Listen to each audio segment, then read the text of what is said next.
God Valley.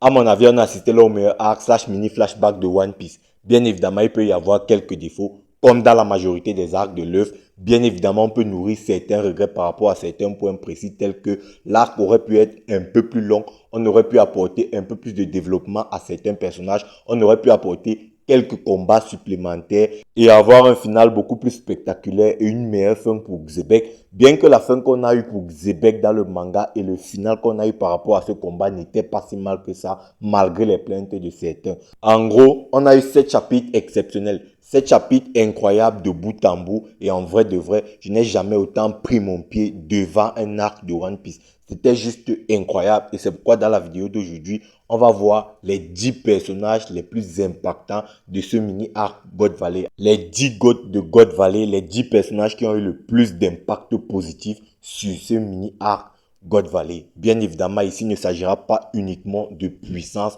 On va prendre tout le package, l'impact par rapport aux civils et leurs actions de sauvetage sur cette île de God Valley. Donc les amis, on va entrer dans le vif du sujet de notre vidéo sans plus tarder. Du coup, entrons donc dans ce top 10 des personnages les plus impactants positivement de God Valley. En 10e position, on retrouve Eris, la femme de Rox Xebec.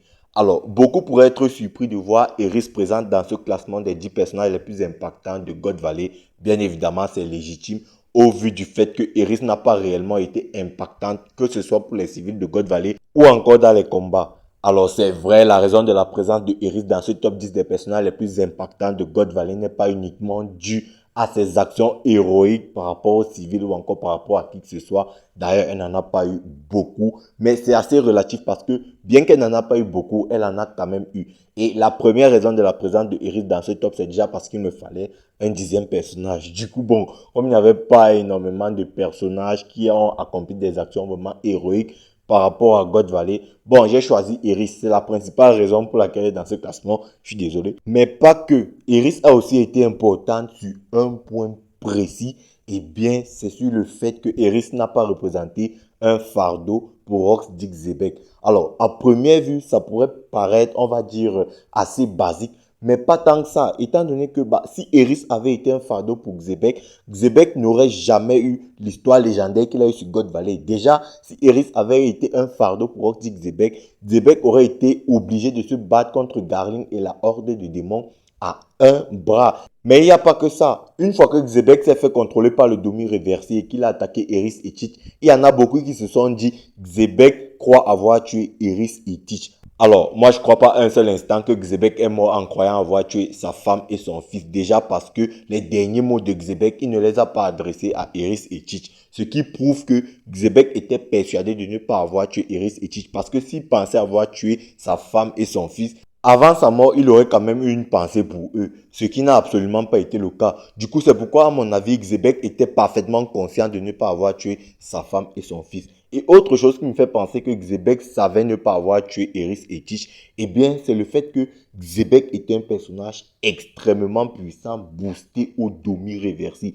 Et le Domi Reversi est justement là pour augmenter les capacités de Rox Xebec, que ce soit le Haki des rois, de l'observation et même de l'armement. Du coup, pour un personnage aussi puissant, vous n'allez pas me dire que Xebec, avec un Haki de l'observation qui de base est déjà cheaté, mais là encore boosté au Domi Reversi. En tout cas, même si vous pensez que bon, le Domi Reversi n'a pas forcément boosté ses Haki, bon, on peut quand même penser que voilà, son Haki de base était quand même présent en forme Domi Reversi. Du coup, pour un personnage comme ça, vous n'allez pas me dire qu'il a tranché dans le vide et il n'est même pas au courant d'avoir tranché dans le vide. Ça, franchement, les gars, je n'y crois pas un seul instant. Genre, les refs, le gars communique grâce à la voix de toute chose, ce qui prouve qu'il est complètement connecté à son environnement et que son sixième sens est parfaitement connecté et éveillé. Du coup, à mon avis, les mecs, Xebec sait pertinemment que Eris et Teach ont été sauvés. Et maintenant, pour en revenir sur Eris justement,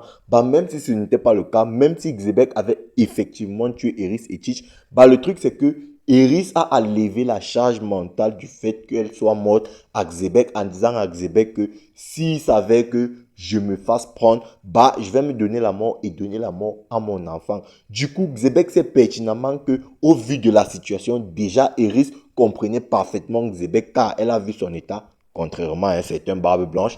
Et en plus de ça, Eris ne lui en voudra jamais et Xebec en est parfaitement conscient. Du coup, c'est pourquoi pour moi, Iris, dans ce top 10, voilà, comparé aux autres personnages qui ne sont pas dans ce top 10, je pense qu'elle mérite clairement sa place parce que elle a vraiment, on va dire quoi, à lever toute la charge émotionnelle que Xebec pouvait avoir par rapport à ce qu'il a fait en forme d'Omi-Reversi. En 9e position, on retrouve Dini.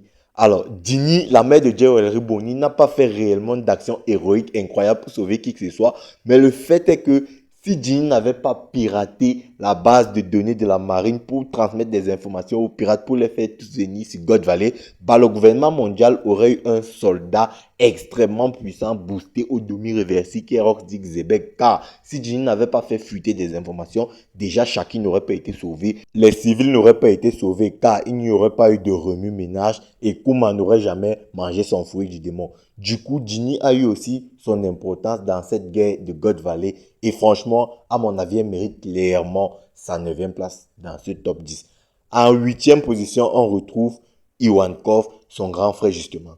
Alors, le personnage de Ivankov, en vrai, de vrai, les mecs, vous pouvez me poser la question, pourquoi est-ce que Ivankov se retrouve devant Dini? Pourtant, lui, il n'a pas accompli le cas de ce que Dini a accompli sur God Valley. Eh bien, le truc, c'est que Ivankov était leur boost émotionnel. C'est Ivankov qui leur a donné le courage de se rebeller. Si Ivankov n'avait pas été là, Dini n'aurait jamais fait fuiter des informations. Il n'y aurait jamais eu ce déplacement de tous ces gros équipages pirates là sur God Valley et Kuma n'aurait jamais mangé son fruit du démon. Donc, Ivankov a été prépondérant par rapport à tout ce qui s'est passé sur God Valley. Et franchement, il ne faut vraiment pas sous-estimer l'impact de Ivankov dans cette guerre de God Valley. En 7e et en 6e position, on y retrouve respectivement Gaban et Riley.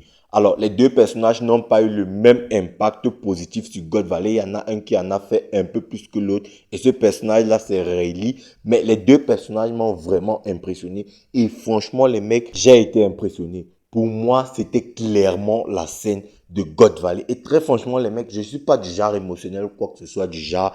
Mais rien que de voir Gaban et Riley déposer Shaki sur le navire et complètement ignorer les ordres de leur capitaine pour aller le sauver malgré le climat apocalyptique qui régnait sur God Valley, tout allait être détruit ou pas. Genre, les mecs étaient là en mode, je vais donner ma vie pour mon capitaine. Et je sais pas si vous vous rendez compte, les mecs. Tu as Riley qui vient de sauver l'amour de sa vie. Il aurait pu rester sur le bateau et se dire, voilà, je vais faire ma vie pépouse là avec Shaki et tout. Voilà. Étant donné qu'on se connaît, nous tous les hommes, hein, une fois qu'on a l'amour de notre vie, franchement, il n'y a plus rien qui existe et tout. Et là, tu as Riley qui s'est quand même dit que Shaki, je t'aime bien, mais je ne peux pas être aussi déloyal envers mon capitaine. Je ne sais pas si vous vous rendez compte à quel point c'était juste grotesque. Et très franchement, je ne suis pas du genre souvent très émotionnel, comme je l'ai dit un peu plus tôt. Mais les gars, cette scène-là, c'est la scène de God Valley qui m'a presque fait lâcher une larme. J'ai trouvé ça impressionnant et incroyable de fou. Et vous savez à quel point sur cette chaîne, j'ai tiré sur Gaban, je l'ai appelé Papa Yassa, lorsqu'il s'est fait planter par Genko et tout. Mais là, les mecs, Gaban et Riley aussi, ils sont passés dans mes gouttes de l'univers de One Piece.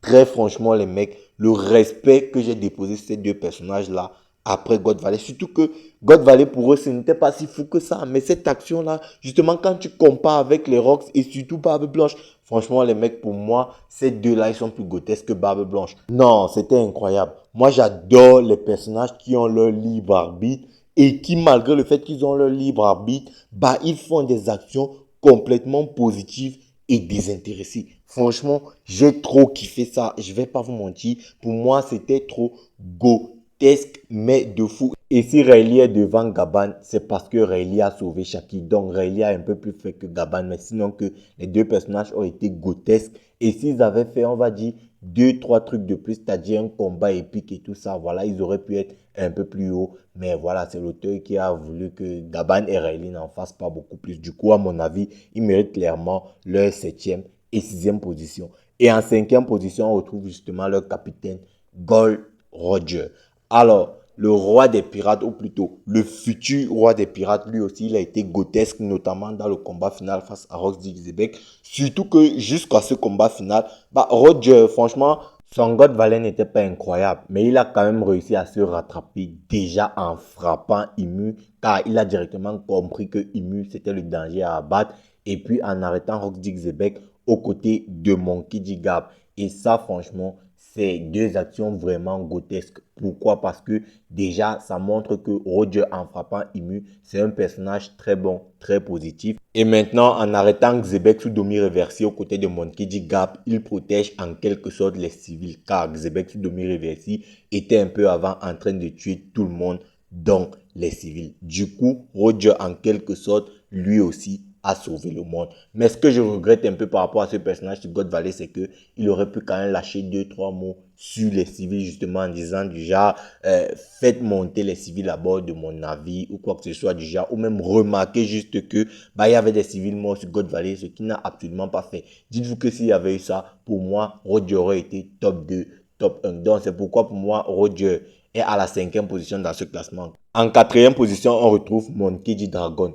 Alors, bien que Monkey D. Dragon, à cette époque, n'avait absolument pas la puissance nécessaire pour changer le monde ou pour se rebeller contre le gouvernement mondial, mais on pouvait déjà voir sa détermination et son sens de la justice très élevé et très aiguisé. Le mec, il a directement remarqué que ce que la marine faisait sur God Valley, bah, c'était vraiment pas, on va dire, ce qu'on peut appeler la justice. Du coup, il s'est directement rébellé en sa façon, étant donné qu'il a déjà endormi un dragon céleste qui essayait de tuer Kuma et son groupe. Il a offert à Shanks une autre perspective d'éducation au péril de sa vie, car il s'est quand même fait transpercer par Mafé, mais malgré tout, Shanks est quand même retourné sur la terre sainte de Marie-Joie. Franchement, Shanks, faut pas abuser quand même. Oh, je plaisante. Allez, prenez pas ça à premier degré. Bref, il a menacé son supérieur pour faire monter les civils à bord de son navire et pour conclure sa masterclass, il a quitté la marine après ce qu'il avait vu sur God Valley pour créer une organisation qu'il trouvera plus juste et qui sera au service de la population. Mais quel sens de la justice de ce Monkey D. Dragon. Franchement, on t'attend, mec, bouge-toi. Tu as juste été grotesque. En 3e position, on retrouve Bartholomew Kuma. Alors, que dire de ce personnage? Ses actions parlent juste d'elles-mêmes. Déjà, le mec, il a tenu tête à Saint-G Garcia Saturne. Il s'est proposé en tant qu'appât pour faire diversion pour Ginny et Ivankov. Il a sauvé 500 personnes. Il a sauvé Eris et Teach malgré le fait qu'il était à 2 doigts de se faire découper par Rox Dixebeck sous Domi Reversi. Kuma a juste été grotesque sur God Valley. Et le truc qui rend vraiment ses actions impressionnantes, bah, c'est son âge. Avoir un tel sens de la justice à 9 ans et surtout concrétiser ça, franchement, c'est très impressionnant pour un personnage aussi jeune. C'est pourquoi pour moi, il est aussi haut dans ce top et il mérite clairement sa 3e position. En 2e position, on retrouve le grand Rox Dixebeck. Alors, Xebec aurait clairement pu être le top 1, mais le truc c'est qu'il s'est fait contrôler par le Domi Reversi et s'est mis à massacrer des civils. Il a même attaqué son propre équipage. Bien que cela n'enlève pas tout ce qu'il a fait, mais quand même, ça fait quand même tâche. Parce que Xebec, les mecs, dites-vous quand même que le gars était tellement grotesque. Non seulement il a farmé l'aura, il était puissant, mais il avait aussi des actions complètement nobles. Déjà, le mec débarque sur God Valley pour sauver sa famille, sa femme et son fils, et même ses grands-parents et même ses propres parents. En plus de ça, il a eu, on va dire, la grandeur d'âme de demander de l'aide à son meilleur ami, bien évidemment, qui a refusé de lui apporter son aide. Le gars a eu le courage de tuer de lui-même sa propre famille transformée en démon. Il a massacré Garling et un autre chevalier divin. Bref, Xebec a juste été masterclass et son plus haut fait sur God Valley, c'est qu'il n'a pas hésité à combattre et à attaquer Imu. Il voulait faire tomber de ses propres mains le roi du monde, là directement sur God Valley. Mais comme je vous l'ai dit, le fait qu'il ait été contraint de tuer des civils, bah, pour moi, il ne peut pas être top 1 à cause de ça, justement. Et pour finir, malgré le fait que son meilleur pote l'a trahi, il a justement été transformé en démon parce qu'il protégeait les intérêts et l'honneur de ce pote-là qu'il avait trahi. Franchement, Xebec a juste été grotesque sur God Valley. Et en première position, vous l'aurez compris, il s'agit bel et bien de Monkey D. Gap. Alors, les mecs, vous pouvez dire ce que vous voulez. Ouais, il n'a pas sauvé et c'est tout, machin truc et ci et ça. Il n'y a pas de problème. Mais le truc, c'est que si on s'attaque uniquement sur God Valley, mais Gap, c'est le seul personnage qui remplit toutes les cases. Déjà, il avait la puissance nécessaire pour affronter tout le mal de God Valley. Et en plus de ça, il est l'un des rares personnages sur God Valley qui a pensé à la sécurité des civils. Parce que comme je le disais un peu plus tôt, Roger, lui, il a complètement fait l'aveugle. Et il n'y a pas que lui. Même les Rocks, même Rock Zigzebek a fait l'aveugle sur les civils morts sur God Valley. Donc Gap, lui, il a réellement eu, on va dire, un regard par rapport à tout ce qui se passait sur God Valley. Et ce qui rend ses actions vraiment, on va dire, particulièrement grotesques, c'est le fait que Gap est parti de la marine, malgré toutes les conséquences qu'il peut y avoir de combattre les membres du gouvernement mondial, les dragons célestes, et qui plus est immu le roi du monde en faisant partie de la marine, bah, il n'a pas hésité une seule seconde à aller frapper Imu parce qu'il a considéré que Imu, c'était l'ennemi à abattre. Et pour clôturer sa masterclass, le mec a battu Xebec aux côtés de Goldie Roger. Xebec sous domine réversible, bien évidemment, en sauvant pas mal de civils. Et il a demandé à des civils de monter dans son navire pour s'enfuir de God Valley. Donc, les mecs, vous pouvez dire ce que vous voulez sur Garp. Hein. Franchement, les mecs, c'était le meilleur personnage de God Valley, que vous le voulez ou pas.